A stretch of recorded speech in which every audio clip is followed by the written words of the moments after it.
Welcome back, everyone. In the Carter File tonight, a Muskrat Falls Oversight Committee released its first report today calling for more information from Nalcor about its massive project on the Lower Churchill.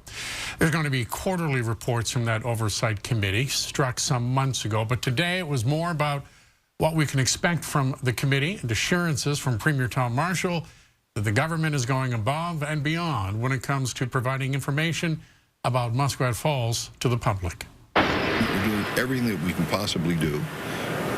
We've listened to people who wanted more, and we've followed their advice. And I mean, just go through it. I mean, independent engineer, internal auditor, the external auditor, Duluth, the audit committee of the board of directors, the Nalcor monthly benefit reports, the full board of directors, the Deloitte special report, the quarterly financial. They were making one annual financial report, one public meeting. Now they're going to do four reports at the request of the government. Their annual report to shareholders, their annual meeting, quarterly reports from this committee, and other reports on an interim basis as required, the annual transparency and accountability reports, the annual public meeting, and of course the Auditor General. And of course, when the House is in session, we get up every day and the opposition hammers us with questions. There's the ultimate accountability of all, where the government has to respond to questions from other representatives of the people of the province. We've put it there. We've talked to Ernst & Young, their project management team. They're a well-known management consultant organization.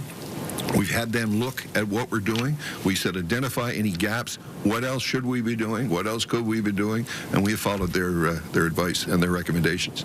The people of the province can be satisfied that everything that can possibly be done is being done for this project, which is going to bring wealth to the people of this province, is going to be a heritage fund for the people of this province, and is going to ensure prosperity for our children and grandchildren for generations to come. You can't say that a report by people who have a vested interest in the project is independent oversight. It's not.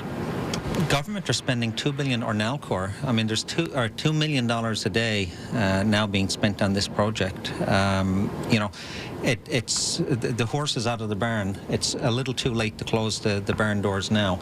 This project is going ahead. We have to hope that the project will continue. You know, but at the same time, you know, somebody providing an independent oversight on the project would be able to better give the general public an indication as to what cost and timelines are going to be, as opposed to those with a vested interest reporting on a project. Well, what I expected to hear today from this committee was a real assessment of what the status of the project is.